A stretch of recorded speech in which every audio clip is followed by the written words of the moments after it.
Saint-Pétersbourg, sur l'estuaire de la Neva. D'un côté, la grande ville industrielle, avec son port et ses usines. De l'autre, l'ancienne capitale de l'Empire russe, avec ses monuments et ses palais, dont le plus fameux, le palais d'hiver. Jusqu'à la Révolution de 1917, c'était le palais du tsar de toutes les Russies. L'emblème de son pouvoir absolu, l'aigle couronné à 2 têtes, est aujourd'hui de retour, remis à neuf après une longue absence. Sur la place du palais, d'autres aigles attendent leur restauration, recouverts de plastique comme pour les protéger de la prochaine tempête.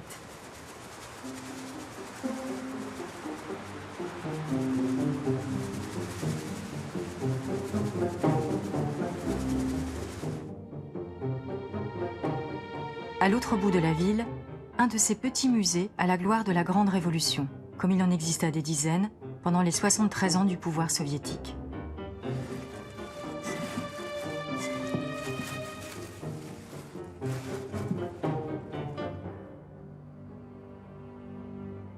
Dans une pièce qui sert de débarras, un portrait du père fondateur, Vladimir Ilitch Lénine, voisine avec un portrait de l'écrivain Maxime Gorki, célèbre pour son engagement et sa description sans phare des bas-fonds de la société russe. Lénine, chef de la fraction bolchevique du Parti social-démocrate russe, le grand acteur de la révolution de 1917. Gorki, son grand témoin, sa conscience troublée. L'écrivain et le dirigeant. La légende soviétique célèbre leur amitié. Pourtant, il n'y a qu'une seule photographie où on les voit seuls, ensemble. Et cette image est fausse, lourdement retouchée sur ordre de Staline dans les années 30. Quand elle a été prise, Gorki et Lénine n'étaient pas seuls. Ils étaient entourés des délégués du 2e congrès de l'Internationale communiste, qui s'est tenu en 1920. Mais beaucoup d'entre eux ont été liquidés lors des grandes purges staliniennes. Et pour faire bonne mesure, on a aussi effacé les autres. Lénine vient alors de fêter ses 50 ans. Et Gorki, pour célébrer cet anniversaire, lui consacre un curieux article publié dans la revue officielle de la 3e Internationale et dans les journaux communistes du monde entier.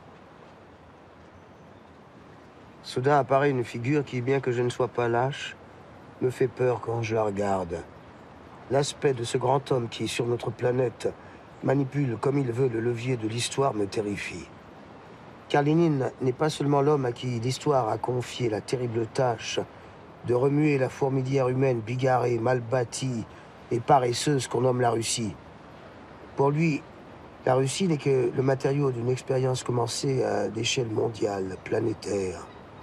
Lénine a eu l'audace de commencer la révolution sociale européenne dans un pays où les paysans veulent devenir des bourgeois repus et rien de plus. Cette audace, beaucoup la voient comme une folie. Il y a des années de cela, j'ai commencé mon travail de révolutionnaire en écrivant un hymne à la folie des braves. Puis vint le temps où une pitié naturelle me poussa à considérer cette folie comme un crime. Mais aujourd'hui, je chante à nouveau la folie des braves. Et parmi eux, Lénine est le premier et le plus fou. 10 jours après la parution du texte, le bureau politique du comité central du Parti communiste de l'Union soviétique adopte à l'unanimité une résolution proposée par Lénine. Le bureau politique du comité central considère que la publication de l'article de Gorki est totalement inappropriée. L'article n'est en rien communiste et contient même beaucoup de choses anticommunistes. De tels articles ne doivent plus jamais être publiés à l'avenir. Signé Lénine.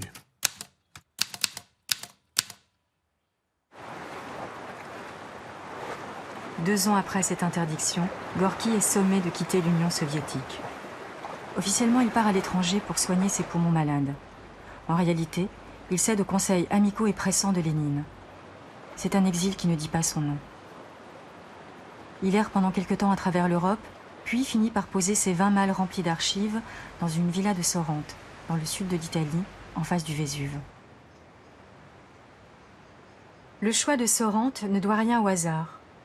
Gorki a vécu plusieurs années sur l'île de Capri, toute proche, alors qu'il était exilé déjà par le pouvoir tsariste après l'échec de la révolution de 1905, dans laquelle il a joué un rôle important. C'est pendant ce premier exil que l'écrivain, célèbre et publié dans le monde entier, est devenu un compagnon de route des bolcheviks, finançant leurs activités clandestines, accueillant à Capri militants et dirigeants. Lénine chez Gorki en 1908, jouant aux échecs avec Bogdanov, son principal opposant dans le parti. Puis, dit-on, avec Gorki lui-même. Une partie légendaire emportée par Gorki en 24 coups.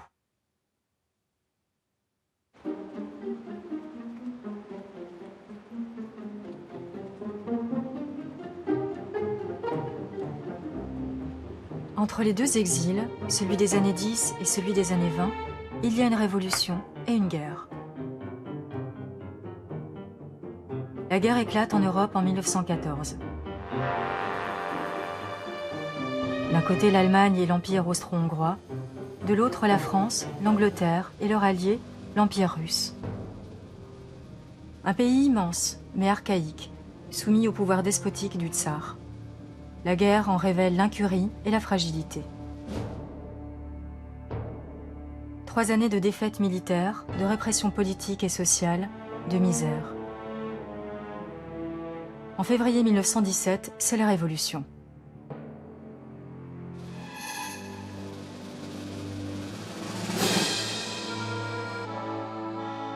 À l'occasion de la Journée internationale du droit des femmes, des émeutes de la faim éclatent dans la capitale impériale qui depuis 1914 s'appelle Pétrograd, version russifiée de Saint-Pétersbourg, jugée désormais trop allemand. La majorité des 300 000 soldats de la garnison prend le parti des émeutiers. En 4 jours, le régime tsariste est renversé.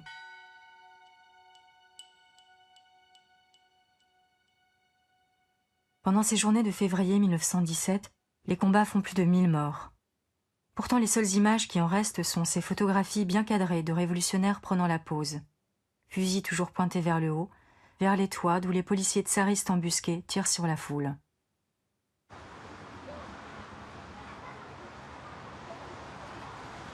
Amnistié par l'empereur au début de la guerre, Gorki est revenu à Pétrograd dès 1914.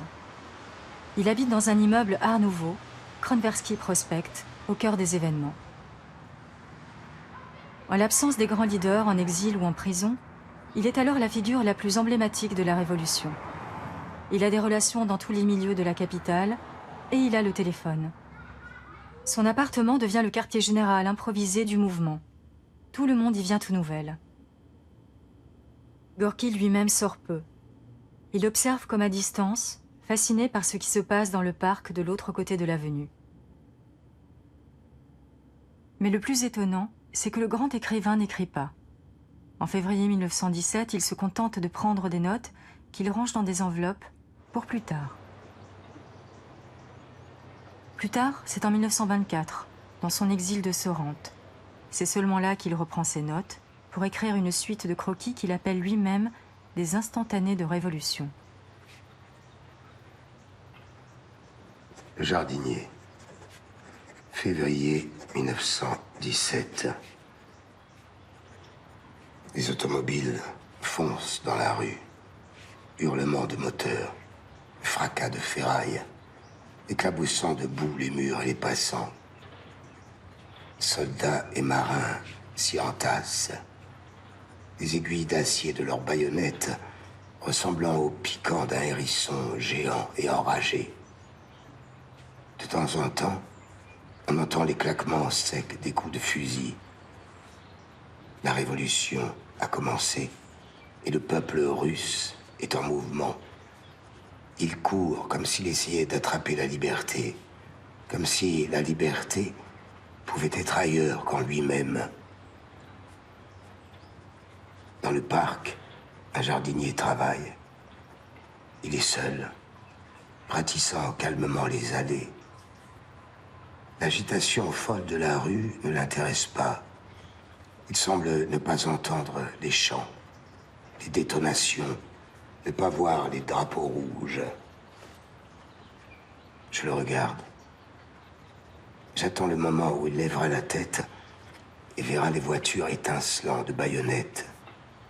Mais il garde la tête baissée, travaillant obstinément comme une taupe.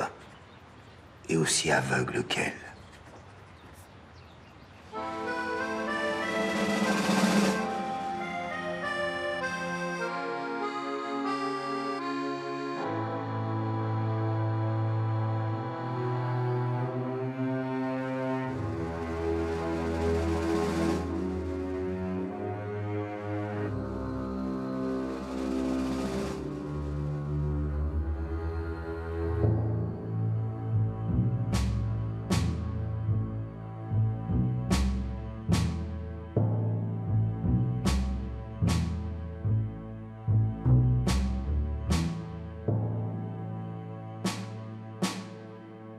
Le point de ralliement des manifestants et des soldats insurgés est un des plus beaux palais de Pétrograd, le palais de Tauride, où siège la Douma, un parlement sans réel pouvoir, seule concession faite à la démocratie par l'empereur Nicolas II après la révolution manquée de 1905. Les grands lustres ont gardé leur parure d'aigles impériaux. Mais aujourd'hui encore, on voit sur leur tête les trous laissés par les couronnes qu'on leur a arrachées en 1917. C'est là, dans la grande salle de l'impératrice Catherine de Russie, que marins et soldats insurgés viennent en cortège prêter serment aux deux pouvoirs issus de la Révolution. D'un côté, le gouvernement provisoire, rassemblant les représentants de l'opposition politique issus de l'ancienne Douma. De l'autre, le Soviet, une grande assemblée populaire où la Révolution se vote à main levée. Les soldats y sont majoritaires. Et le tout premier décret du Soviet, l'ordre du jour numéro 1, lourd de conséquences, les libère du devoir d'obéissance aux officiers. Le Soviet, dominé par les partis révolutionnaires, est lui-même divisé. Il y a les socialistes révolutionnaires, majoritaires, mais qui se séparent en socialistes révolutionnaires de droite et socialistes révolutionnaires de gauche. Et il y a la grande tribu marxiste, dominée par les mencheviks, subdivisés en mencheviks de droite, mencheviks de gauche et mencheviks internationalistes. Et enfin les bolcheviks, la fraction marxiste la plus petite, mais la plus radicale. Leur chef, Lénine, est le grand absent de ces jours de février. Il est toujours en exil, coincé en Suisse par la guerre qui l'empêche de rentrer en Russie. C'est dans les journaux qu'il apprend l'abdication du tsar et découvre que le Soviet révolutionnaire et son propre parti soutiennent le gouvernement provisoire. Ce compromis le rend furieux. Mais que peut-il faire à 2500 km des événements, sinon envoyer à Pétrograd des lettres qu'il appelle lui-même « lettres de loin ». Le gouvernement provisoire, ce gouvernement bourgeois, veut poursuivre la guerre impérialiste jusqu'au bout. Le prolétariat ne peut ni ne doit soutenir ce gouvernement de guerre. Ce qu'il faut, c'est armer le peuple sous la direction des ouvriers, afin qu'ils prennent directement en main le pouvoir de l'État. Les lettres sont adressées au journal du parti, la Pravda, dirigé par deux militants, Kamenev et Staline, qui, contrairement à Lénine, sont pour le soutien au gouvernement provisoire et contre la prise du pouvoir, et qui s'empressent de mettre les lettres de Lénine dans un tiroir. Dans la dernière de ces lettres, Lénine s'en prend directement à Gorki. Je lis dans les journaux que Maxime Gorki a adressé au gouvernement provisoire un message enthousiaste où il l'invite à couronner son œuvre de libération en faisant la paix. Mais pas une paix à tout prix. Une paix qui permette à la Russie de tenir avec honneur son rang parmi les peuples du globe. J'éprouve un sentiment d'amertume à lire ces mots, tant ils sont pénétrés de sentiments petits bourgeois. Lors de nos rencontres sur l'île de Capri, j'avais mis Gorki en garde contre ses erreurs politiques. Gorki est un écrivain d'un prodigieux talent, qui a rendu et rendra encore de grands services au mouvement prolétarien international. Mais pourquoi se mêle-t-il de politique? Il s'en mêle en fait assez peu. En février et en mars, Gorki s'occupe avant tout de sauver de la destruction les monuments de la ville impériale, comme celui qui trônait autrefois au milieu de cette grande place et qui coule aujourd'hui des jours heureux dans la cour d'un musée de la ville. C'est l'empereur Alexandre III, à cheval, en cosaque. Les habitants de Pétrograd haïssaient particulièrement cette statue qu'ils surnommaient l'hippopotame, car elle incarnait à leurs yeux toute la morgue, toute la brutalité du régime tsariste. Grâce à l'intervention de Gorki, la statue devenue, dit-il, le bien du peuple tout entier, ne sera pas détruite. On se contentera de punir le tyran en le transformant en porte-drapeau de la Révolution, et plus tard en l'enfermant les jours de fête dans des constructions éphémères, ornées de slogans futuristes et d'œuvres révolutionnaires, comme ce robuste prolétaire écrasant l'araignée capitaliste.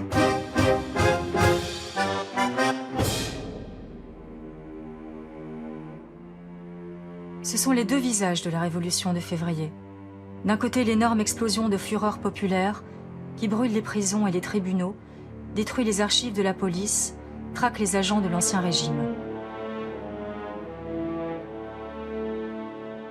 Et de l'autre, ces foules tranquilles célébrant l'abolition de tous les privilèges et le sourire débonnaire d'un soldat insurgé qui pointe sa baïonnette vers un aigle impérial, simplement recouvert d'un drapeau rouge.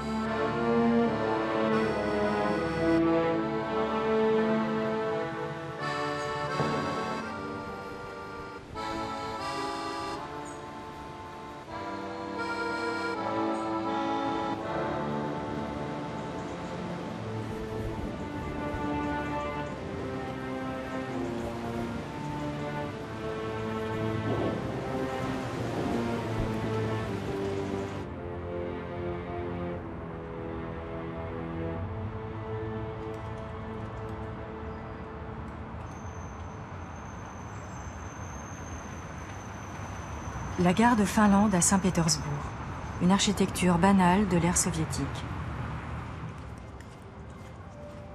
Mais au bord d'un quai, on découvre un surprenant collage grandeur nature. C'est la façade de l'ancienne gare, qu'on a gardée ici et à l'extérieur du bâtiment, enchâssée dans le béton, comme une relique sainte de la geste léniniste. C'est par cette gare qu'en avril 1917, Lénine arrive enfin à Pétrograd et entame sa marche vers le pouvoir.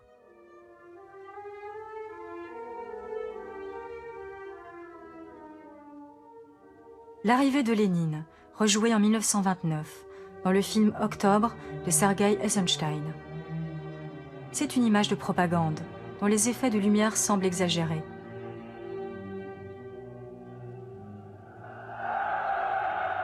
Pourtant, en 1917, les bolcheviks ont réellement amené des projecteurs de défense antiaérienne pour la mise en scène d'un retour triomphal que même les journaux de droite saluent.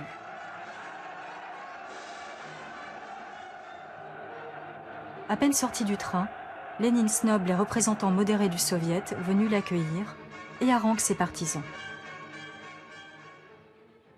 Le soviet, dirigé par des opportunistes, des sociopatriotes, ne peut être que l'instrument de la bourgeoisie. Pour qu'il serve la révolution socialiste mondiale, il faut qu'il soit conquis, qu'il devienne prolétarien. Ne reconnaissons pas la nécessité d'un gouvernement bourgeois. Nous n'avons pas besoin d'une république parlementaire, d'une démocratie bourgeoise. Nous n'avons besoin d'aucun gouvernement en dehors du soviet. Tout le pouvoir au soviet. L'ironie de l'histoire, c'est qu'on ne connaît ce discours, dont le ton anarchisant choque même les plus fidèles bolcheviks, que grâce aux notes prises par Nikolaï Soukhanov, un menchevique, un opposant politique. Et encore n'est-il pas sûr d'avoir bien entendu au milieu des clameurs de la foule.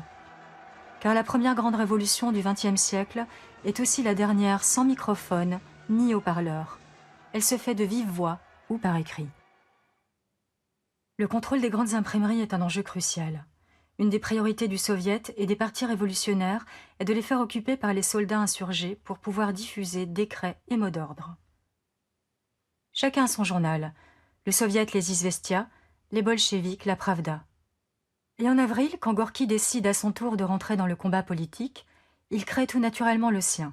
Le titre en est Novaya Жизнь, la vie nouvelle. Tiré à 2 millions d'exemplaires, ce sera pendant un an le quotidien le plus lu de toute la Russie. Le slogan au-dessus du titre reprend l'appel célèbre du manifeste communiste. « Prolétaires de tous les pays, unissez-vous ». Mais le journal ne dépend d'aucun parti et s'oppose tant à la droite et au gouvernement provisoire qu'aux positions extrémistes des bolcheviks. Gorky lui-même délaisse les grands articles politiques, se contentant de brefs éditoriaux intitulés « Pensée intempestive », « Pensée à contre-temps ». 25 avril 1917. Les justes de tous bords me clouent au pilori. Naturellement généreux, je me dois de leur donner des raisons supplémentaires de me brûler sur le bûcher de leurs discours enflammés.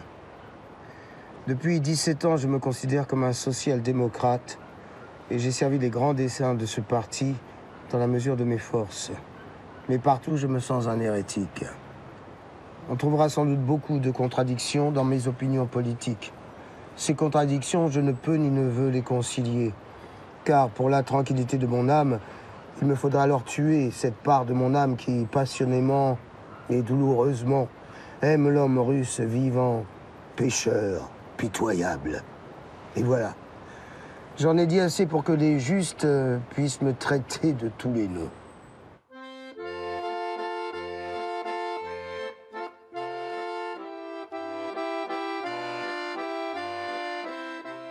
Symboliquement, le premier numéro de la Vie Nouvelle paraît le 1er mai, jour de la fête internationale du travail.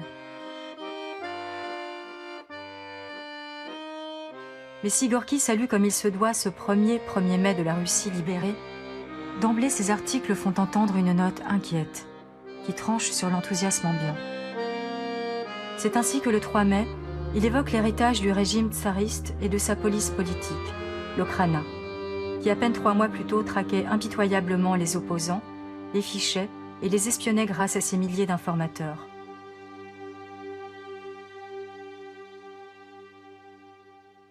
Petite, bien faite, élégante. Elle arriva chez moi un matin, elle s'assit et un rayon de soleil enlaça son cou, ses épaules, dorant ses cheveux blonds. Je voudrais que vous me sauviez. J'étais un agent de la police politique du tsar. Vous ne parlez pas sérieusement. Si, tout à fait. Vous trouvez que c'est ignoble? Dans l'échancrure de son corsage, je vois ses seins et involontairement je ferme les yeux. Vous devez me sauver. Je suis jeune, j'aime tellement la vie, les gens, les livres. Vous avez dénoncé beaucoup de gens. Je n'ai pas compté, vous pensez bien. Vous savez ce que les gendarmes faisaient d'eux? Non, cela ne m'intéressait pas. Bien sûr, j'ai entendu dire que certains allaient en prison et que d'autres étaient envoyés je ne sais où. Mais la politique m'a toujours laissé indifférente. Elle dit cela d'un ton détaché, comme si elle parlait d'un passé lointain, dépourvu d'intérêt. Qui pouvait supposer qu'il y aurait une révolution? Pouvez-vous m'aider? Voulez-vous que je sois votre maîtresse, votre fille de joie? Je m'écarte d'elle. Je comprends votre répugnance, dit-elle, mais il me semblait que vous aimiez les hommes, même pécheurs, et je vous vois si implacable. C'est incroyable. Je répète en riant, oui, c'est incroyable.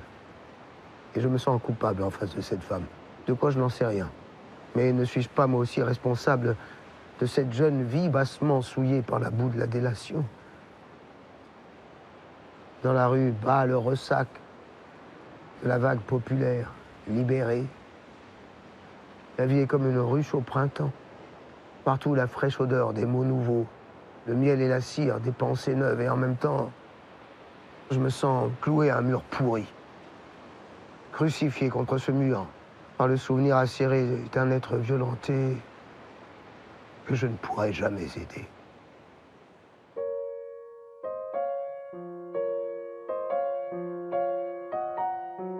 Les charmes de l'Ancien Régime. La ballerine Mathilde Keshinskaya, favorite du dernier empereur Nicolas II. Elle s'est enfuie de Russie dès le 27 février.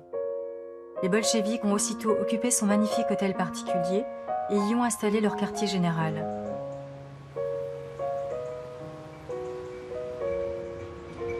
Plus tard, l'hôtel particulier est devenu le musée de la Révolution. Puis, quand la Révolution est passée de mode, le musée d'histoire politique. On y a reconstitué, avec un soin maniaque, les bureaux où Lénine s'est remis au travail dès le soir de son arrivée pour reprendre le contrôle du parti. Mais renseignements pris, le seul objet ici dont Lénine s'est effectivement servi est cette carafe en verre rouge.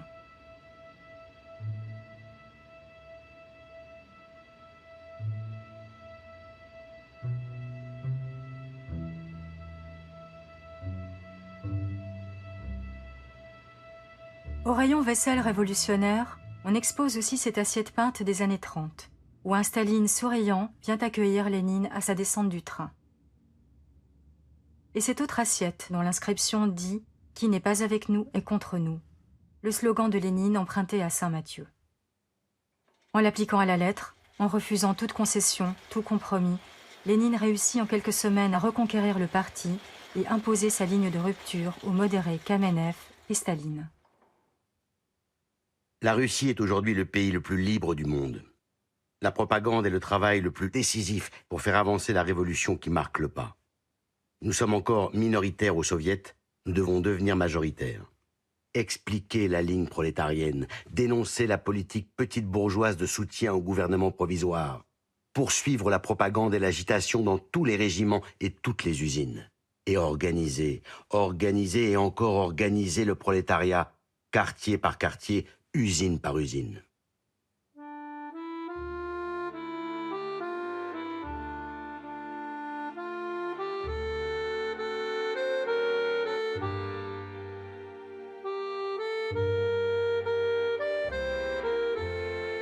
Les usines métallurgiques Poutilov, les plus grandes de Pétrograd. Ces photographies datent de 1910 et celle-ci de 1916.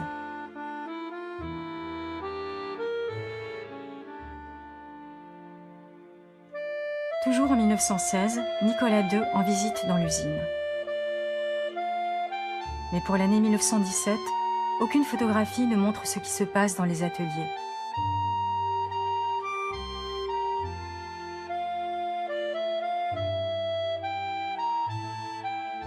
L'unique cliché prétendant montrer un meeting ouvrier à l'usine Poutilov en 1917 date en fait de 1920.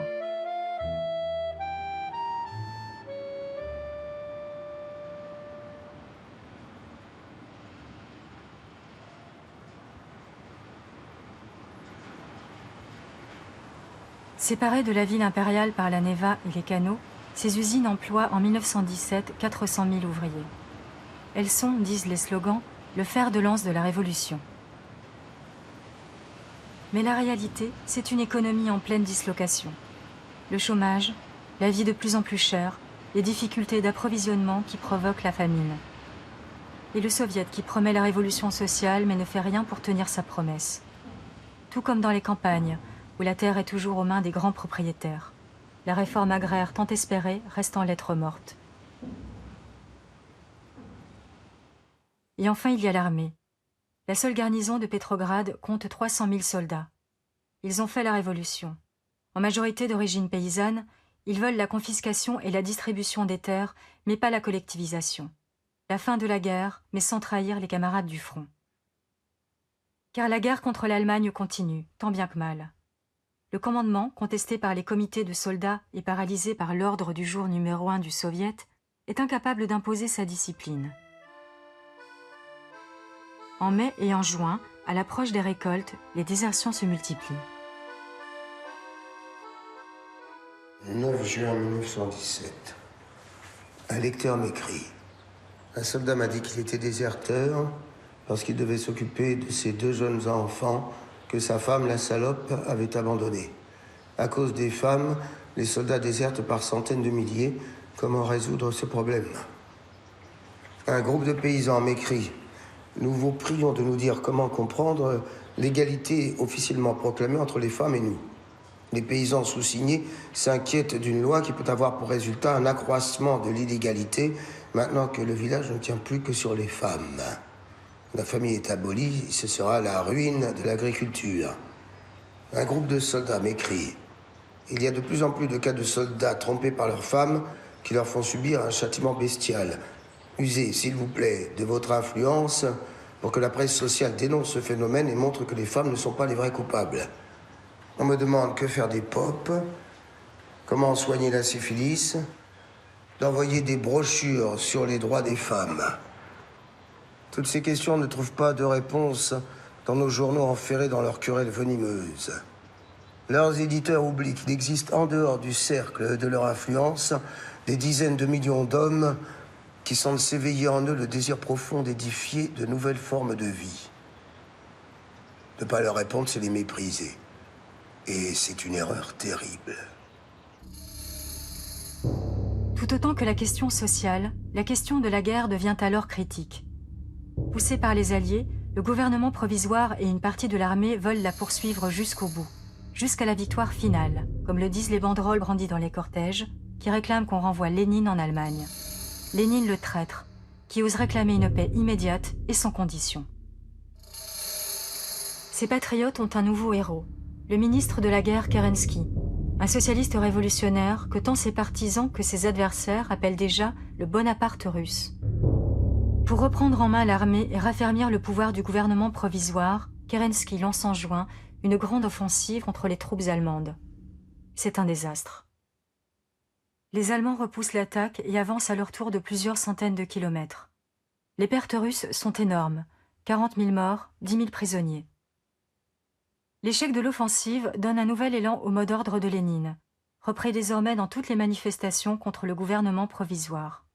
À bas les ministres capitalistes, tout le pouvoir aux soviets.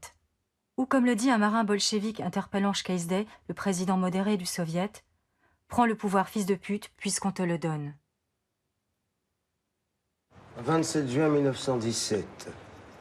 Un honorable citoyen m'écrit « L'âme est saisie d'effroi lorsqu'on entend dans les meetings de rue des soldats défendre les slogans extrémistes des léninistes et qu'on les voit par ailleurs céder si facilement à la propagande antisémite qui dénonce la mainmise juive sur le soviet. » J'ai demandé à un soldat comment il conciliait ces deux attitudes. Il m'a dit « Nous sommes des gens sans instruction, ce n'est pas à nous de débrouiller des problèmes aussi compliqués. » Un autre lecteur m'écrit « Un conducteur de tramway à qui j'ai dit que les socialistes luttaient pour l'égalité de tous les peuples m'a répondu « On s'en fout de vos socialistes. Le socialisme, c'est une invention de riches.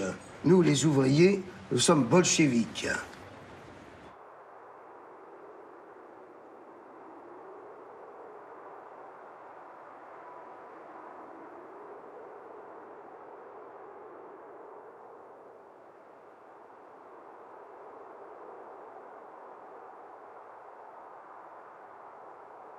La forteresse navale de Kronstadt, sur l'île de Kotlin.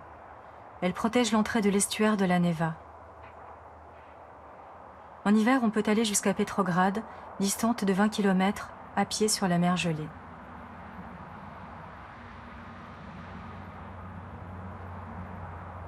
En 1917, Kronstadt est le quartier général de la flotte de la Baltique et le foyer le plus intense de la Révolution.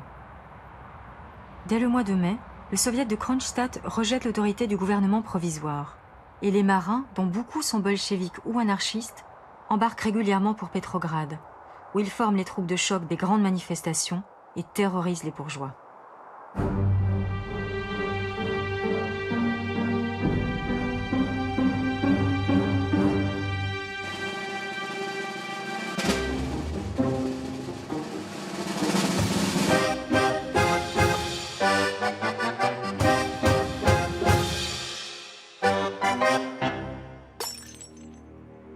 Lénine s'appuie sur eux, même dans ses conflits avec les autres bolcheviks. Quand il sent qu'il risque de devenir minoritaire, il se déclare prêt à abandonner le parti à ses opposants et aller, comme il le dit, chez les marins. Mort aux bourgeois, dit ce drapeau.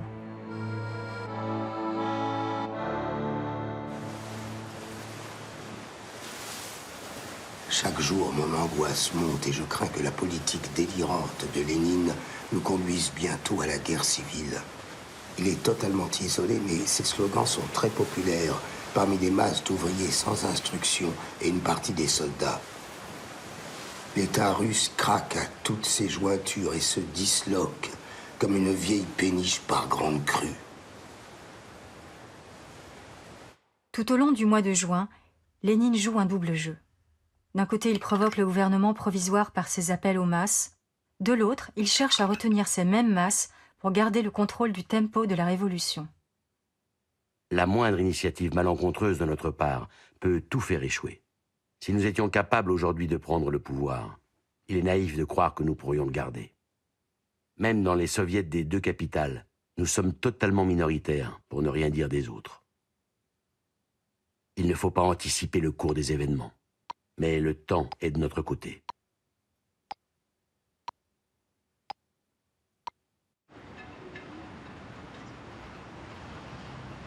Mais le 4 juillet, la situation dérape. 300 000 manifestants pro-bolcheviques, dont 30 000 marins de Kronstadt en armes, marchent une fois de plus sur le palais de Tauride, malgré les appels au calme des dirigeants bolcheviques. Au carrefour de la rue Sadovskaya et de la perspective Nevsky, les troupes fidèles au gouvernement provisoire et aux soviets modérés ouvrent le feu sur les manifestants, faisant une centaine de morts.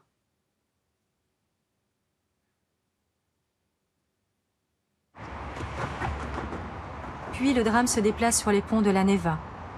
Ces ponts que le pouvoir tsariste avait l'habitude d'ouvrir pour couper la ville en deux et empêcher les manifestations ouvrières d'envahir la ville administrative et bourgeoise.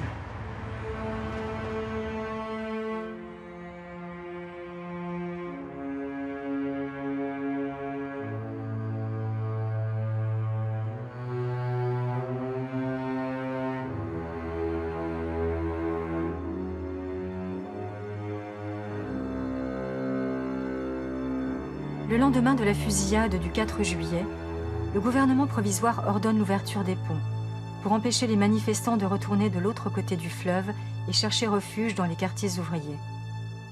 Sergei Eisenstein, octobre.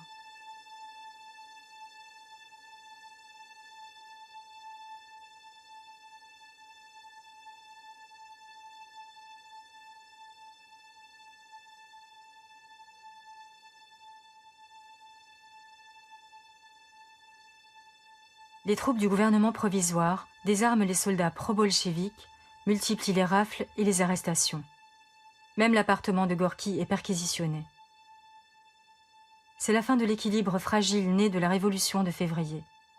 Entre le gouvernement provisoire et les partis révolutionnaires, la rupture est consommée. Les images de la folie qui s'est emparée de Petrograd dans l'après-midi du 4 juillet resteront gravées dans la mémoire. Hérissés de fusils et de mitrailleuses comme un porc furieux, voici que passe un camion où s'entassent les représentants hétéroclites de l'armée révolutionnaire. L'un d'eux hurle « La révolution sociale, camarades !» Des gens qui n'ont pas encore perdu la tête, sans armes, arrêtent le monstre et lui arrachent sa crête de fusil. Les soldats et les matelots désarmés se mêlent à la foule. Le grotesque véhicule, vidé de son contenu, disparaît lui aussi comme un cauchemar. Soudain, un coup de feu claque, et les gens par centaines s'égayent convulsivement. Chassés par la peur, ils roulent par terre, se culbutent les uns les autres, en criant « Les bourgeois qui tirent !» Naturellement, ce ne sont pas les bourgeois. Ce n'est pas par peur de la révolution qu'on tire, c'est par peur pour la révolution. Beaucoup trop d'entre nous sont habités par cette peur. Toutefois, les principaux responsables du drame, ce ne sont ni les léninistes, ni les contre-révolutionnaires. Le principal responsable, l'ennemi le plus pernicieux et le plus puissant, c'est l'épaisse stupidité russe. Les troupes du gouvernement provisoire chassent les bolcheviks de l'hôtel particulier qui leur sert de quartier général. Les soldats saccagent les lieux, piétinent les exemplaires de la Pravda, mais manquent de peu Lénine, qui était encore là quelques heures plus tôt. Lénine, officiellement accusé d'être un espion allemand, est sous le coup d'un mandat d'arrêt. Il craint pour sa vie, passe dans la clandestinité. Le parti le cache dans l'appartement d'un militant qui deviendra plus tard le beau-père de Staline. Encore un musée. Staline jeune. Staline en 1917. Lénine partage cette pièce avec Zinoviev, un de ses principaux opposants politiques au sein du comité central, qui se cache lui aussi. Lénine a le lit, Zinoviev le canapé. Le soir, on installe un paravent pour séparer les adversaires.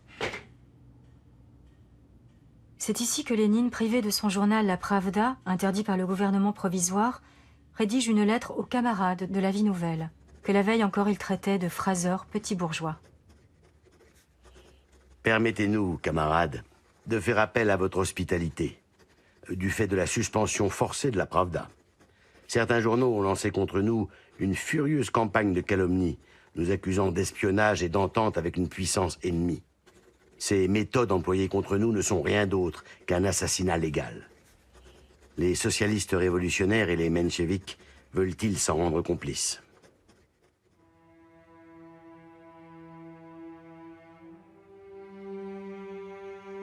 Dans l'ancienne salle de bain, on découvre le clou de la collection. Le rasoir dont s'est servi Staline pour raser Lénine et le rendre méconnaissable.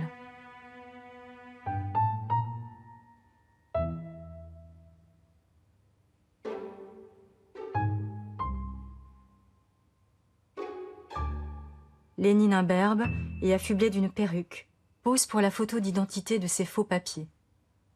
C'est l'unique portrait qu'on a de lui pour toute l'année 1917. Dans le petit bureau du musée, une photo du barbier lui-même, prise dans les années 50, sert de calendrier.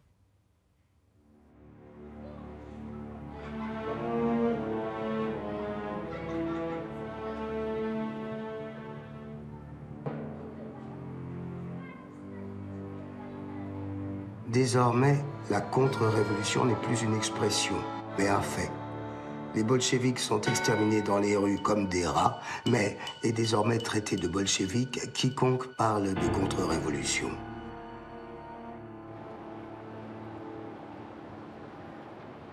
Le jardinier, juillet 1917. Les soldats casqués de métal, rappelés du front, traversent le parc sans se presser, traînant leurs mitrailleuses derrière eux. Ils interpellent joyeusement les civils. « Ne restez pas là, ça va tirer !» Les civils voudraient bien voir les combats. Ils suivent les soldats en silence, se cachant derrière les arbres, sortant la tête pour essayer de voir ce qui se passe. Le jardinier, vêtu d'un tablier propre, une pelle à la main, aboie sur les soldats et les spectateurs comme si c'était des moutons. Et faites attention, vous marchez. Dégagez de la pelouse, la rue ne vous suffit pas. Un soldat, paysan barbu en uniforme, casque sur la tête, fusil au creux du bras, lui dire « Attention, grand-père, tu peux te faire tirer dessus, nous sommes en guerre. » Vous, vous êtes en guerre. Moi, j'ai mon boulot à faire. De toute façon, se battre, c'est simple. Alors que moi, ici, je dois me débrouiller tout seul. Et puis, faudrait penser à nettoyer ton fusil. Il y a des points de rouille. Un coup de sifflet aigu, et le soldat qui s'est attardé se met à courir entre les arbres. Le jardinier lui crie après « Et qu'est-ce que tu fais, nom de Dieu? Tu vois pas qu'il y a des allées ?»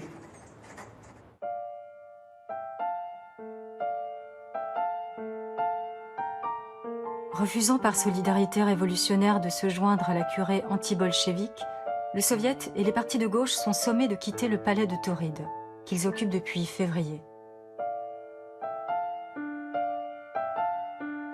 Ils se replient sur les bâtiments de l'Institut Smolny, un pensionnat pour jeunes filles de la petite noblesse fondé par Catherine de Russie.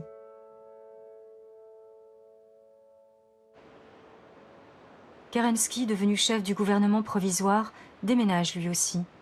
Affichant clairement ses ambitions, il s'installe dans le palais d'hiver, l'ancien palais impérial, où il occupe tout naturellement le bureau de l'empereur déchu. Mais Kerensky a un concurrent sur sa droite, le général Kornilov, un soldat républicain, un homme à poigne aimé des officiers et des bourgeois qui rêvent de le voir rétablir l'ordre. Fin août 1917, Kornilov se lance dans l'aventure du putsch. Ses soldats, la redoutée division sauvage, marchent sur Petrograd. Mais les autres commandants de corps d'armée ne suivent pas. Après un long temps d'hésitation, Kerensky dénonce la contre-révolution et appelle le soviet à son secours. Les bolcheviks sont alors les seuls à pouvoir mobiliser les masses. Ils sont réhabilités. Petrograd est transformée en ville assiégée, protégée par des centaines de milliers d'hommes en armes, soldats et milices ouvrières.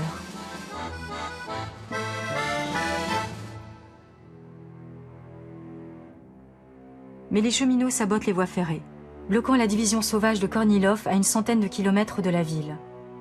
Les délégués du soviet de Petrograd parviennent alors à entrer en contact avec les soldats putschistes et à les rallier à leur cause.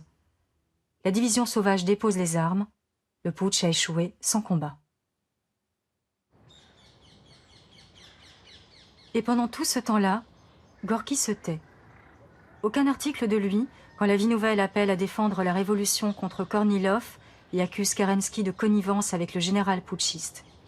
Aucun article non plus, quand en représailles le journal est interdit et doit pendant quelques numéros paraître sous un autre nom. On ignore la vraie raison de ce silence, mais Gorki pendant ce temps-là n'est pas à Petrograd. Il est en villégiature, en Crimée, où il poursuit une aventure sentimentale compliquée.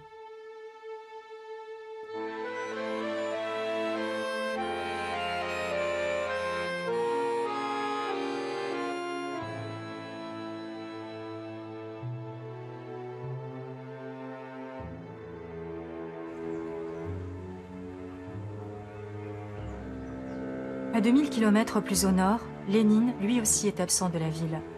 Toujours recherché, toujours clandestin, il se cache sur les rives du lac de Razliv, tout près alors de la frontière finlandaise. Pendant quelque temps, il vit dans une hutte en paille, aujourd'hui muséifiée.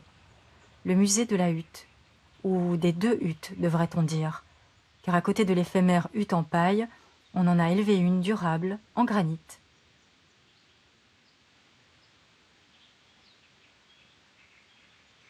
Contrairement à Gorki, Lénine à la campagne ne cesse d'écrire, bombardant Petrograd de consignes et d'articles à un rythme soutenu, sur un seul thème, la prise de pouvoir. Près des huttes, on expose deux bûches dont on dit qu'elles lui servaient de bureau. Son bureau vert. C'est là qu'il aurait écrit un article intitulé « La racine du mal », qui prend pour cible le rédacteur en chef politique de la Vie Nouvelle, le menchevique de gauche Nikolaï Soukhanov, dont il ne reste aujourd'hui que cette photographie d'identité judiciaire prise par la police tsariste. Tout le monde reconnaît que Nikolaï Soukhanov, le rédacteur en chef de La Vie Nouvelle, est le meilleur, ou plutôt le pire représentant de la gauche petite bourgeoise. Bien que sincèrement internationaliste et marxiste, il se trompe de tout au tout sur les problèmes essentiels de la Révolution, en pensant qu'on peut vaincre grâce à la seule volonté de la majorité du peuple. D'avril à mai, la majorité n'était pas pour les soviets et pourtant, la révolution allait de l'avant. Alors que de juillet à août, la majorité était pour les soviets et pourtant, la révolution reculait. Donc, savoir ce que veut la majorité du peuple est sans conséquence sur les problèmes réels de la révolution. C'est une illusion petite bourgeoise. Ce qu'il nous faut, c'est la force des classes révolutionnaires qui veulent et vont combattre. Une force qui, au moment et à l'endroit décisif, écrasera la force ennemie.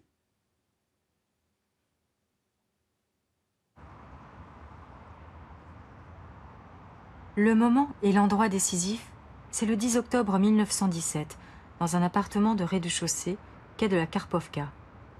Nikolaï Soukhanov habite là, à 1h30 à pied de Smolny, où siège le soviet dont il est un membre important. Ce soir-là, raconte-t-il, sa femme, militante bolchevique, l'appelle au téléphone et lui suggère gentiment de rester dormir à Smolny pour s'épargner la fatigue du retour. En effet, sa présence serait incongrue dans sa propre maison, où se tient ce soir-là une réunion clandestine du comité central bolchevique. Lénine, revenu de Razliv, est persuadé que le rapport de force a changé depuis l'échec du putsch de Kornilov. Et il parvient enfin à imposer le principe et la date de l'insurrection armée contre le gouvernement provisoire, malgré l'opposition d'une partie du comité. Selon l'habitude soviétique, l'appartement est devenu un musée. On y exposait pieusement les chaises, la table et les 11 verres à thé des participants de cette réunion clandestine, connue de tout Petrograd dès les jours suivants. Puis le musée a fermé, comme tant d'autres.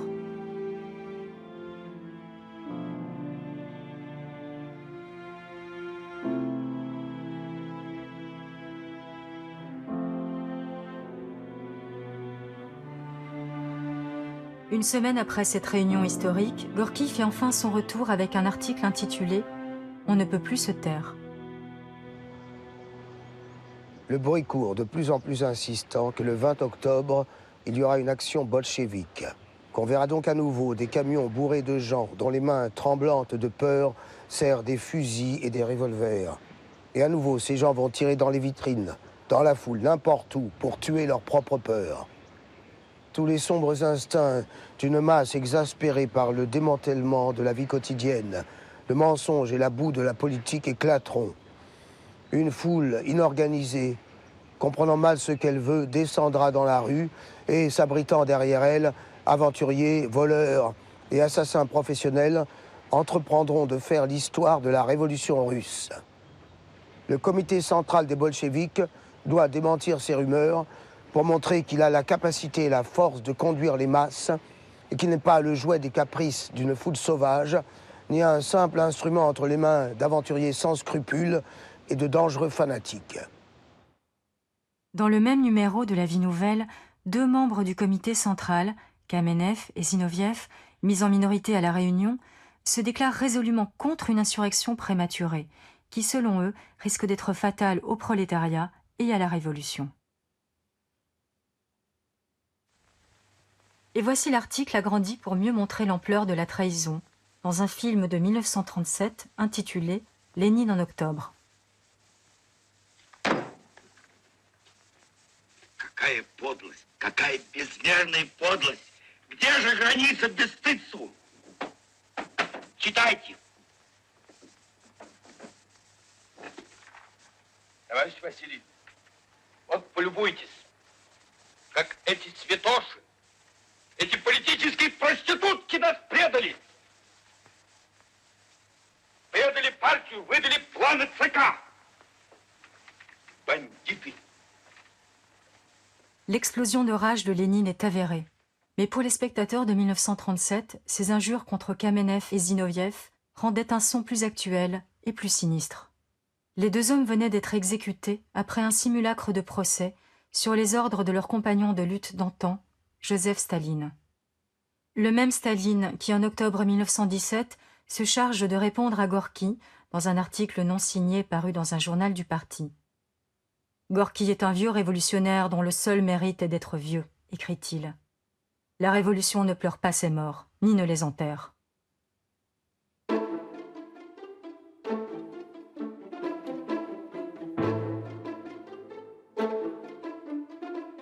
Et voici le Bonaparte russe, dans son palais. Alexandre Kerensky, chef du gouvernement provisoire, vu par Sergueï Eisenstein.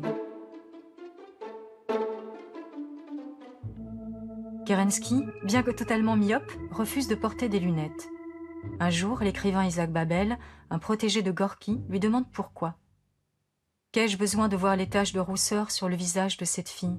répond Kerensky. « Alors qu'en la distinguant à peine, je devine en elle tout ce que je désire y deviner. Je n'ai pas besoin de voir les lignes, puisque j'ai les couleurs. » En octobre 1917, Kerensky est victime de sa myopie.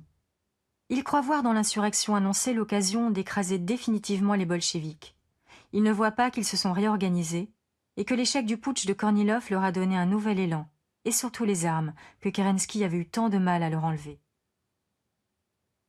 Face à ces gardes rouges, Kerensky ne peut réellement compter que sur des élèves officiers et un bataillon de femmes soldats. À ce moment décisif, Kerensky commet une grande erreur.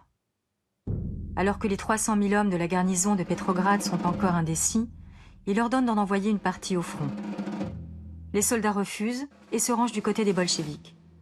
Ceux-ci alors n'ont plus qu'à mettre en pratique ce que Marx appelle l'art de l'insurrection.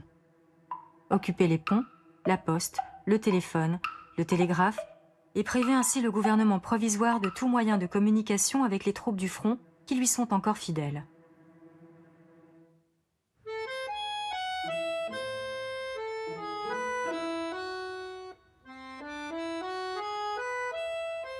La Révolution d'octobre et ses mythes.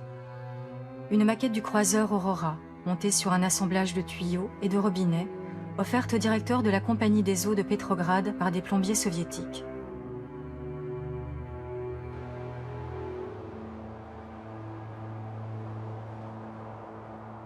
L'Aurora grandeur nature est ancrée à jamais sur la Neva, musée et monument à la fois. C'est ce bateau de guerre venu de Kronstadt pour empêcher l'ouverture des ponts qui donne le signal de l'assaut contre le palais d'hiver où siège ce qui reste du gouvernement provisoire, car Kerensky s'est déjà enfui.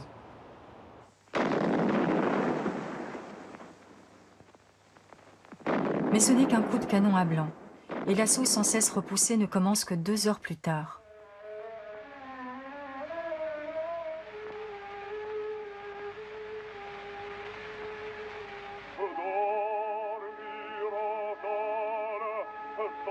Contrairement aux reconstitutions, qui mobilisent des milliers de figurants héroïques, la centaine d'assaillants ne rencontre que peu de résistance de la part de la centaine de défenseurs. L'attaque est si discrète que les spectateurs qui écoutent chanter Chaliapine dans un théâtre à quelques rues de là ne se rendent compte de rien.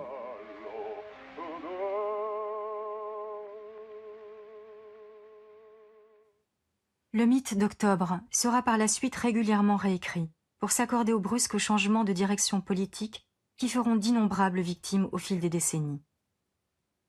La première d'entre elles est Léon Trotsky, l'artisan principal de la prise du pouvoir. Après la mort de Lénine, Staline réussit à l'éliminer politiquement et symboliquement. Son image est effacée des livres d'histoire, parfois de façon rudimentaire, comme dans cet album de la Révolution, ou sur ce tableau montrant la cour de l'Institut Smolny le soir de l'insurrection. Tous les dirigeants se tiennent sur les marches, à l'arrière-plan. Parvenu au pouvoir, Staline ordonne au peintre d'effacer Trotsky du tableau, ce qu'il fait, un peu maladroitement, laissant une tache à la place du disparu. On raconte que le peintre, pressé par Staline de s'expliquer sur cette tache, lui répond que c'est l'ombre projetée du marin qui se tient juste à côté. « Mais pourquoi alors, demande Staline, qui figure lui aussi sur le tableau, je n'ai pas moi-même une ombre pareille. Parce que, dit le peintre, les dirigeants n'ont pas d'ombre. »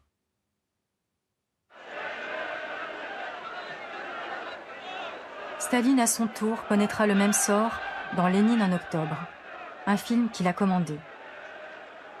Ne quittant pas Lénine d'une semelle, son personnage figure dans tous les plans de la version originale de cette séquence triomphale où Lénine, le soir du 25 octobre, vient annoncer la victoire de l'insurrection aux soviets réunis dans la grande salle de bal de l'Institut Smolny. Staline meurt en 1953. Et peu de temps après, le réalisateur reçoit l'ordre de le faire disparaître du film. Il y parvient en rajoutant, par un ingénieux trucage, des soldats et des marins qui surgissent au premier plan chaque fois qu'il faut cacher Staline aux spectateurs. Et quand Staline serre Lénine de trop près, on rajoute une lampe de plus sur le bureau.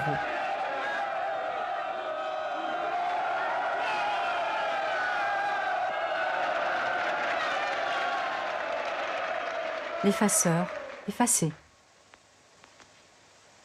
Товарищи, рабоче-крестьянская революция, о необходимости которой все время говорили большевики, совершилась! Mais le mythe fondateur, c'est la fable léniniste elle-même. Tout le pouvoir aux soviets veut dire en fait tout le pouvoir au parti bolchevique et à lui seul. Le jardinier, l'automne. Le jardinier marche dans l'allée avec son échelle et ses cisailles. Il taille les arbres. Il est amaigri et rabougri.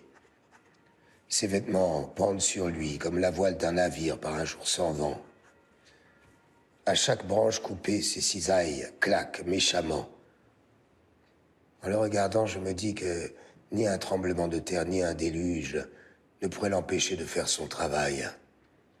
Et si les trompettes des archanges annonçant la fin du monde et le jugement dernier ne brillaient pas assez, cet homme engueulerait les archanges, comme il avait fait avec les soldats. Il faudrait penser à astiquer vos trompettes. Elles sont toutes rouillées. Les vainqueurs d'octobre. Ils tiennent les deux capitales, Pétrograd et Moscou. Mais à Moscou, il leur a fallu une semaine de combat pour venir à bout des troupes du gouvernement provisoire. Et déjà d'autres armées se forment partout dans le pays pour les chasser du pouvoir. On leur prédit qu'ils tiendront 3 semaines, pas plus.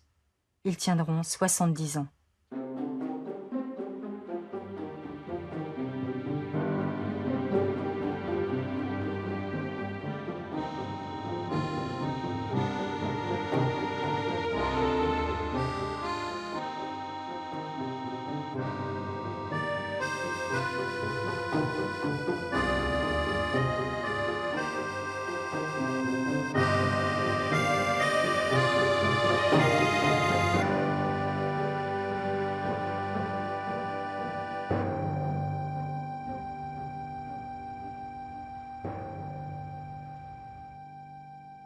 Aujourd'hui, l'Institut Smolny se visite sur rendez-vous. On peut y voir la salle du Soviet remise à neuf et la tribune où ont siégé Lénine et Zinoviev, puis plus tard Medvedev et Poutine. À l'étage, Lénine continue à jouer les hommes invisibles. On n'a aucune photographie de lui à l'Institut Smolny. Mais on y expose la veste de Lénine, les bottes de Lénine, la casquette de Lénine et la chaise de Lénine sur laquelle le visiteur est invité à s'asseoir pour la photo souvenir, une vraie pièce de musée. C'est là, dans l'ancien bureau de la surveillante d'étage du pensionnat, que Lénine, gardé par des hommes en armes, rédige ses premiers décrets de rupture, celui sur la paix, qui proclame l'armistice immédiat sur tous les fronts, et celui sur la confiscation des terres. Mais pour que ces décrets ne restent pas lettre morte, le Conseil des commissaires du peuple, comme s'appelle le nouveau pouvoir, doit d'abord briser l'ancien appareil d'État, entrer en résistance contre le coup de force bolchevique. Ministère fermé, fonctionnaires en grève. Ouvriers et paysans, travailleurs et exploités, c'est vous désormais qui dirigez l'État. Vos soviets sont désormais les organismes du pouvoir d'État, nantis des pleins pouvoirs d'État. Mettez-vous vous-même à l'œuvre, à la base, sans attendre personne. Lénine poursuit en réalité une double stratégie. Parallèlement à ses appels aux masses, aux accents anarchisants, le rétablissement dès le 25 octobre de la censure sur la presse, l'interdiction des journaux dits bourgeois et les nombreuses arrestations d'opposants mettent en place la dictature du parti bolchevique. Au sommet, c'est un pouvoir sans partage. À la base, avec la fiction des soviets, un partage sans pouvoir. 10 novembre 1917. Adresse aux ouvriers. Vladimir Lénine introduit le socialisme en Russie selon la méthode du nihiliste Netchaïev, à toute vapeur à travers le marais. Il travaille comme un chimiste dans son laboratoire, à ceci près que le chimiste utilise un matériau mort et obtient des résultats précieux pour la vie, tandis que Lénine travaille sur un matériau vivant et conduit la révolution à sa mort. 7 décembre 1917. Depuis 2 semaines, chaque nuit, des foules pillent les celliers à vin, se saoulent, se battent à coups de bouteille. Pendant ces pillages, des hommes sont abattus comme des loups furieux. Exterminer froidement son prochain devient une pratique courante. Tout ceci marque le triomphe de cette sauvagerie asiatique qui nous pourrit intérieurement. C'est de l'anarchisme zoologique, une révolte russe sans vrai socialiste. Ce même 7 décembre, Félix Dzerzhinsky, un militant bolchevique qui a connu la prison sous le tsarisme, se voit confier par le Conseil des commissaires du peuple la direction d'une commission extraordinaire pour lutter contre le sabotage et la contre-révolution, la Tchéka. C'est par un simple entrefilet dans les Izvestia, donnant l'adresse et les heures de bureau, que le public apprend la naissance de cette police politique qui va traquer, arrêter puis liquider les opposants, qu'il s'agisse de partisans de Kerensky ou de révolutionnaires modérés. Quant aux simples bourgeois, on se contente pour l'instant de les réquisitionner pour les corvées de déneigement.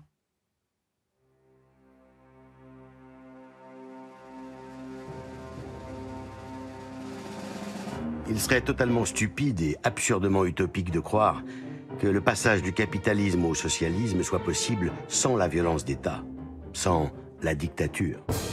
Mais dictature est un grand mot qu'il ne faut pas employer à la légère. La dictature, c'est une discipline de fer. Un gouvernement qui, de façon révolutionnaire, écrase rapidement et sans pitié les exploiteurs, les saboteurs et les voyous. Malheureusement, nous devons reconnaître que notre gouvernement est encore extrêmement timoré et ressemble plus à de la guimauve qu'à du fer. Voilà ce que ne comprennent pas ceux qui sombrent dans l'hystérie hypocrite des mencheviks de la vie nouvelle. 22 décembre 1917. La Vie Nouvelle a reçu la lettre suivante de la section des canons de l'usine Poutilov, écrite d'une plume féroce. La section a décidé d'adresser un blâme à la Vie Nouvelle. Si vous continuez Votre propagande contre-révolutionnaire, nous, ouvriers, jurons, mettez-vous ça dans le crâne, que nous fermerons votre journal. Écrivez une réponse, sinon, il y aura des répressions. Les opposants ont un dernier espoir. Les élections à l'Assemblée constituante dont tous les partis réclamaient la convocation depuis le début de la Révolution. Après la prise de pouvoir, les bolcheviks tolèrent la tenue de ces élections, y participant même avec la liste numéro 4.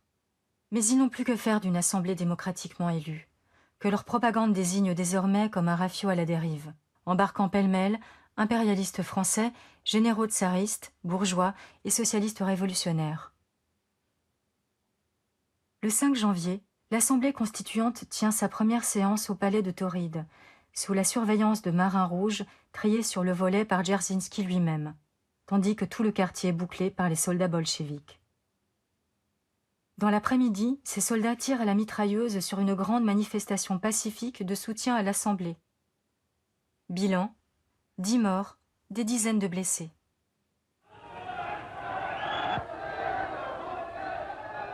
À l'intérieur du palais de Tauride, un autre drame se joue. La reconstitution qu'en propose ce film des années 30 est caricaturale, mais l'épisode est authentique. Alors que les bolcheviks, minoritaires, ont quitté l'Assemblée et que les travaux se prolongent tard dans la nuit, le chef des marins censé assurer la sécurité du palais monte à la tribune et ordonne aux députés d'évacuer les lieux car, dit-il, la garde est fatiguée.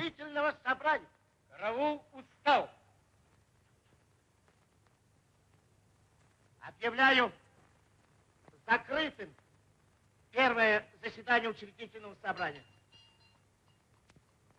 Следующее собрание состоится в 5 часов дня. После дождичка, четверг!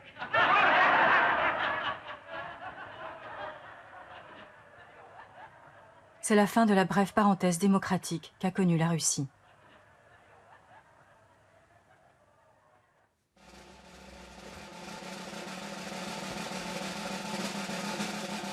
Les classes laborieuses savent d'expérience que l'ancien système parlementaire a fait son temps et qu'il est totalement incompatible avec la construction du socialisme. Abandonner le pouvoir souverain des soviets, conquis par le peuple, au profit d'un système parlementaire bourgeois et de l'Assemblée constituante serait un grave recul et provoquerait l'effondrement de la révolution ouvrière et paysanne d'octobre. En conséquence, le comité central exécutif décide que l'Assemblée constituante est dissoute.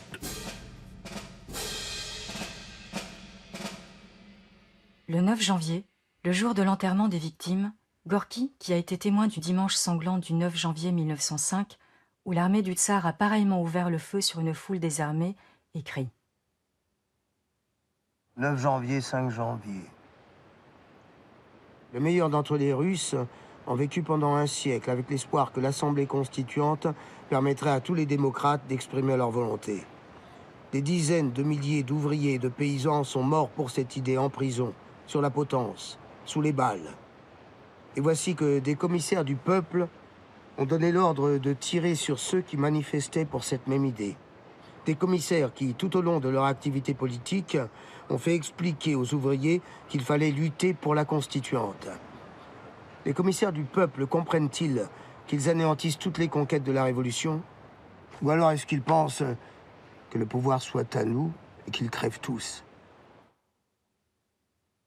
À peine un an plus tôt, on déterrait, pour leur rendre hommage, les ossements des premiers révolutionnaires russes, des insurgés républicains et démocrates vaincus et exécutés par le régime tsariste en 1826. C'est à eux qu'est dédié un poème d'Ossip Mandelstam, publié dans La Vie Nouvelle, qui chante le doux son de la liberté.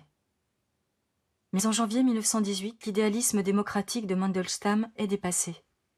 C'est un autre poète, Alexandre Blok, qui incarne la nouvelle phase de la Révolution, avec son poème « Les 12 », l'équipée sauvage d'une patrouille de gardes rouges dans Pétrograd par une nuit de tempête de neige.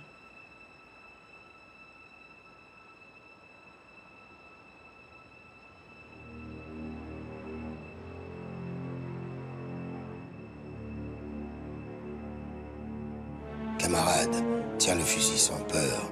Flanquons une balle à la Sainte Russie, la matoise, la Russie des Isbas au gros cul.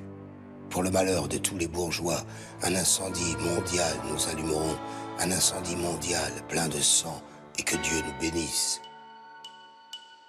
S'amuser n'est pas un péché. Fermez vos portes, il y aura aujourd'hui du pillage.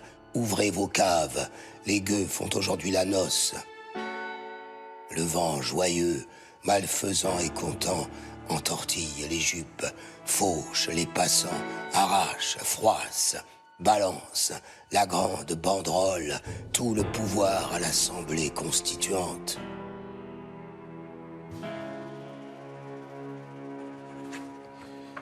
Un jour de 1919, Alexandre Bloch m'a parlé de son essai « Le naufrage de l'humanisme ». Je n'arrivais pas à comprendre si ce naufrage l'attristait ou le réjouissait. Il était comme un enfant dans la nuit qui, sentant des monstres s'approcher, balbutie des exorcismes incohérents dans l'espoir qu'ils prendront peur et le laisseront tranquille. Puis, il est parti dans une diatribe contre le flottement des intellectuels vis-à-vis des principes bolcheviques et a dit justement « Les intellectuels ont invoqué l'esprit de destruction du fond des ténèbres, alors qu'ils ne viennent pas nous dire maintenant « Cette destruction, ce n'est pas nous, c'est les autres là-bas. Le bolchevisme, c'est leur œuvre. » Un peu après, j'ai reçu la visite d'un marin de Kronstadt venu m'emprunter un livre. Il m'a dit « Il paraît qu'un savant américain a inventé une machine toute simple, un télescope, une manivelle, une roue.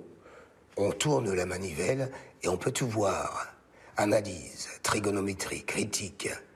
La machine vous montre toute l'histoire de l'humanité et en plus, elle siffle. Ce que j'aime le plus dans sa machine, c'est qu'elle siffle. »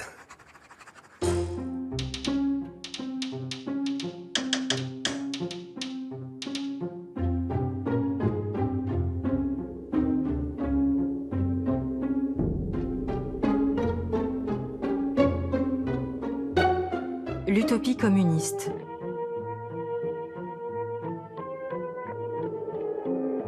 Un film de 1924 montre comment les bolcheviks partent sur Mars pour y exporter la révolution et libérer les travailleurs martiens des capitalistes martiens.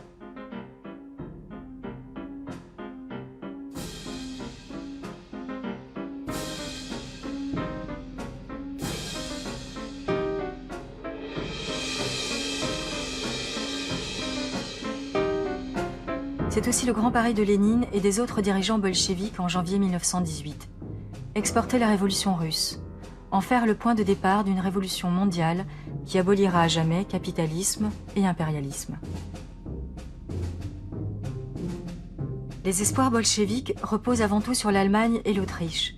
C'est là, pense-t-il, que leur révolution va se poursuivre avant de s'étendre à toute l'Europe. Mais malgré les scènes de fraternisation entre soldats russes et allemands, malgré les grandes grèves qui éclatent en janvier à Vienne et à Berlin, l'orage tant attendu n'éclate pas. Et la Russie bolchevique se retrouve seule, cernée à l'est et au sud par les armées contre-révolutionnaires et à l'ouest par l'armée allemande. En février, celles-ci rompt l'armistice et lancent une nouvelle offensive.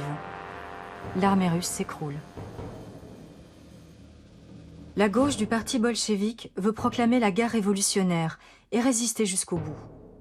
Mais Lénine, plus réaliste, force la main à l'opposition. Et le 3 mars 1918, les négociateurs russes signent à Brest-Litovsk une paix leur imposant des conditions humiliantes et d'énormes pertes territoriales. Lénine lui-même qualifie ce traité de honteux. Mais la vie nouvelle qui ose parler de capitulation se voit interdite pendant quelques jours. 8 mars 1918. Lénine déclare « En concluant la paix, nous trahissons les ouvriers estoniens et ukrainiens. Mais si nos compagnons périssent, devons-nous périr avec eux? Non et 1000 fois non. » Lors du congrès des soviets, les partisans de la guerre révolutionnaire ont appelé à mourir pour la Russie et la révolution. Mais la masse paysanne, représentée par 1500 délégués, est restée insensible à cet appel. Le peuple paysan ne veut pas mourir pour la Russie et la Révolution, il veut vivre pour la paix. Ces mots cyniques de soumission complète au peuple paysan signent l'arrêt de mort de la classe ouvrière. Ce sont les paysans qui ont étranglé la Commune de Paris. Voilà ce qu'il faut rappeler à l'ouvrier.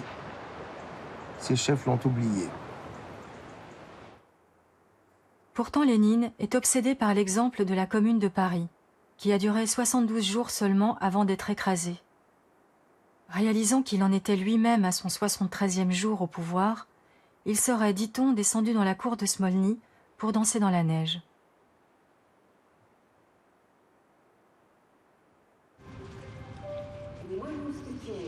La glorieuse locomotive numéro 293, qui a ramené Lénine à Pétrograd en avril 1917, est exposée aujourd'hui sous verre en gare de Finlande.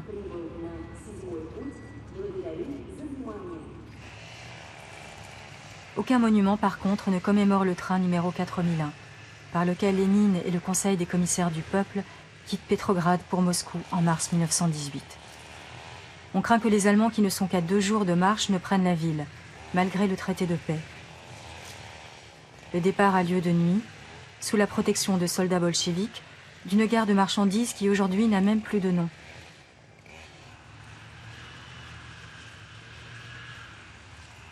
L'évacuation, tenue secrète jusqu'au dernier moment, est vécue comme une véritable trahison par les ouvriers et les bolcheviques de gauche. Pour beaucoup d'entre eux, ce jour marque la fin de la Révolution.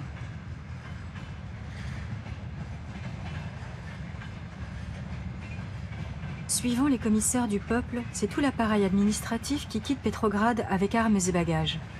La liste des biens évacués avec les administrations est impressionnante. Meubles, rideaux, tapis, miroirs, vaisselle, samovar, serviettes, draps, couvertures, sans compter les icônes qui sont curieusement en tête de liste dans tous les ministères.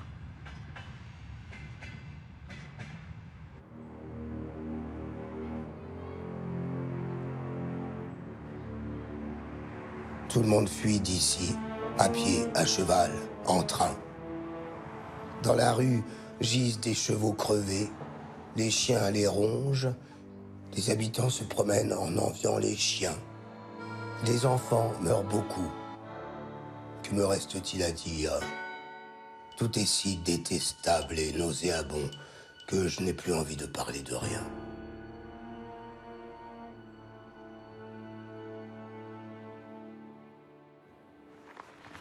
« 16 mars 1918.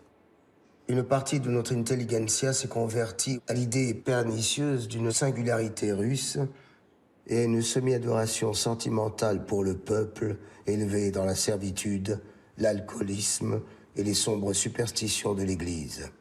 Ce peuple, opprimé jusqu'à l'hébétude, faible, ignorant et porté à l'anarchisme, est maintenant appelé à être le Messie de l'Europe.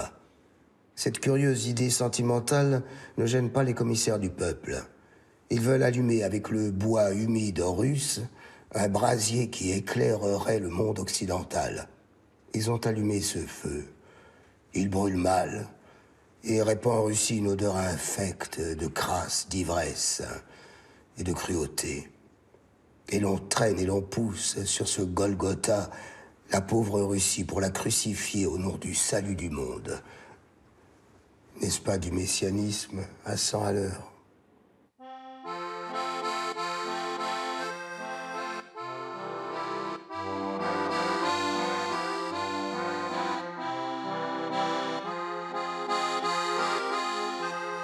Le 1er mai 1918 à Pétrograd est une fête triste. La ville est en état de siège. Il est interdit de se mettre aux fenêtres et même de les ouvrir au passage du cortège composé des seuls bolcheviques. On craint les manifestations ouvrières. La ville compte alors 350 000 chômeurs. Le 9 mai au matin, les gardes rouges tirent sur des femmes d'ouvriers qui protestent contre le rationnement du pain. Alors que le droit de grève est aboli depuis le début de l'année, de nouveaux slogans apparaissent. Libérer le travail, ce n'est pas se libérer du travail. La Russie de Lénine est alors dans une situation dramatique. Un territoire réduit, Assiégée de toutes parts par les armées ennemies, ceux qu'on appelle les Blancs, où se mêlent les partisans de l'ancien gouvernement provisoire, ceux de l'Assemblée constituante, les socialistes révolutionnaires de droite et les aventuriers. Une économie totalement délabrée, le chômage dans les grandes villes et la famine partout. Guerre et famine sont à tel point imbriqués que le 26 mai, Lénine signe un décret qui transforme le commissariat à la guerre en commissariat à la guerre et à la famine, et rétablit au passage la peine de mort pour indiscipline au front.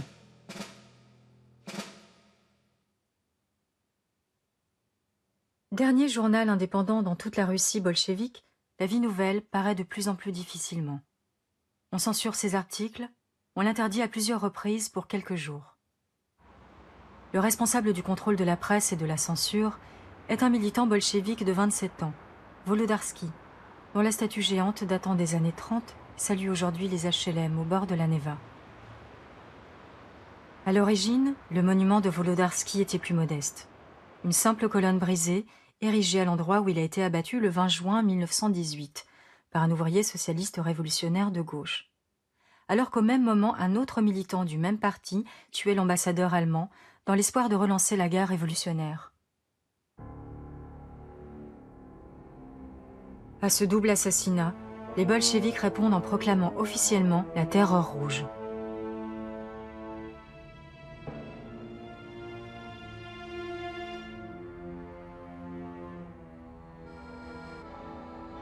La Vie Nouvelle est définitivement interdite le 16 juillet. La Terreur rouge atteint son apogée le 30 août. Ce jour-là, les socialistes révolutionnaires assassinent le chef de la Tchéka de Petrograd et manquent de justesse Lénine lui-même à Moscou. Dans les heures qui suivent, 1300 otages et opposants sont exécutés à Petrograd et à Kronstadt. Mais Gorki est désormais condamné à n'être plus qu'un témoin muet qui prend des notes et les range dans des enveloppes pour plus tard.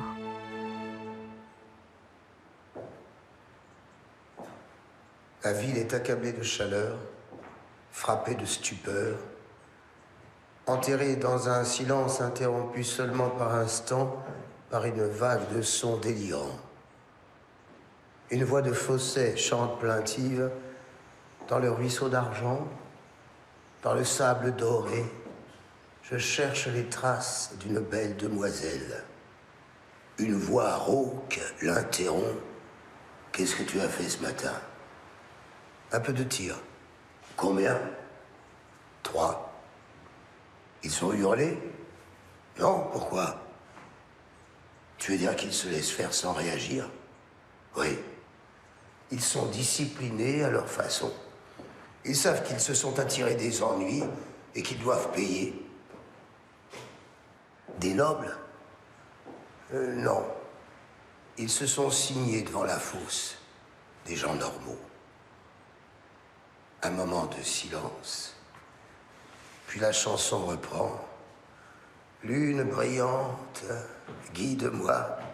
Tu as tiré, toi aussi? Oui, pourquoi pas? La voix rauque se fait moqueuse. Tu chantes « Oh, ma belle demoiselle », mais tu es obligé de recoudre ta chemise toi-même, crétin. Attends un peu. Les filles finiront par arriver aussi, quand il sera temps. Tout finira par arriver. Tout. Oh, douce brise, dis-moi, à quoi la belle peut bien rêver?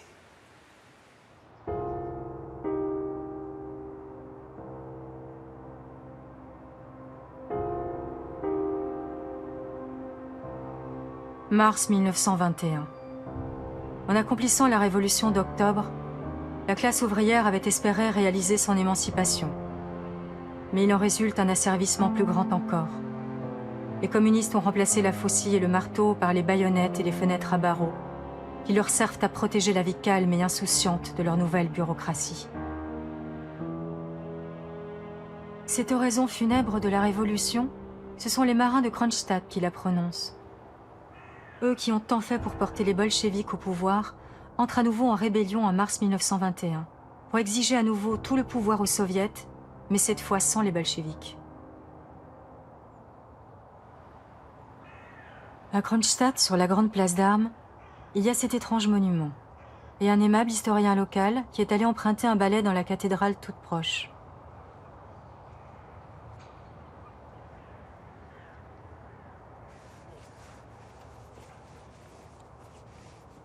Sous la neige est gravée l'histoire de toutes les révolutions russes, dont les marins de Kronstadt ont été à la fois les héros et les victimes. Celle de 1905-1906, écrasée par l'armée tsariste. Celle de 1917 et des combats contre le tsarisme, puis contre les troupes du gouvernement provisoire. Celle de 1919, contre les armées blanches qui menaçaient Pétrograd. Celle de 1921, enfin, quand les marins de Kronstadt se sont soulevés contre la dictature bolchevique. La dernière révolte. Elle a duré 18 jours avant que les insurgés ne soient massacrés par 50 000 soldats de l'armée rouge.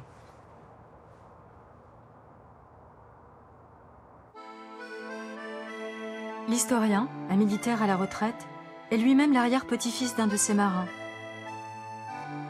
Je lui ai dit que j'étais d'origine tchèque, et cela lui a rappelé d'excellents souvenirs des années 80, quand il se trouvait dans les environs de Prague, aux commandes d'un tank des troupes d'occupation de cette Union soviétique, dont on pensait alors qu'elle durerait à jamais.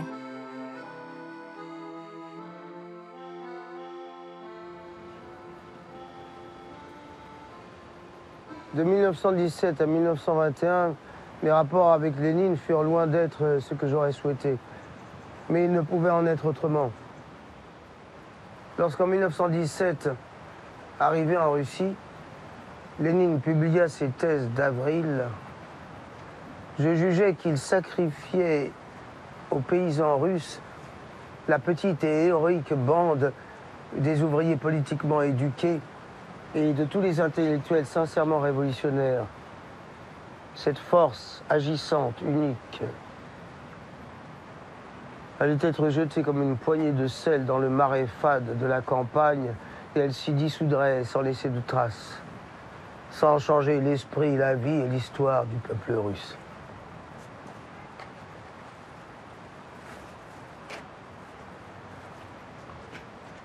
Je n'avais pas rencontré Lénine depuis son retour en Russie, avant la basse tentative d'assassinat commise contre lui en 1918. Je ne l'ai même pas aperçu de loin. J'allais le voir alors qu'il était encore à l'hôpital.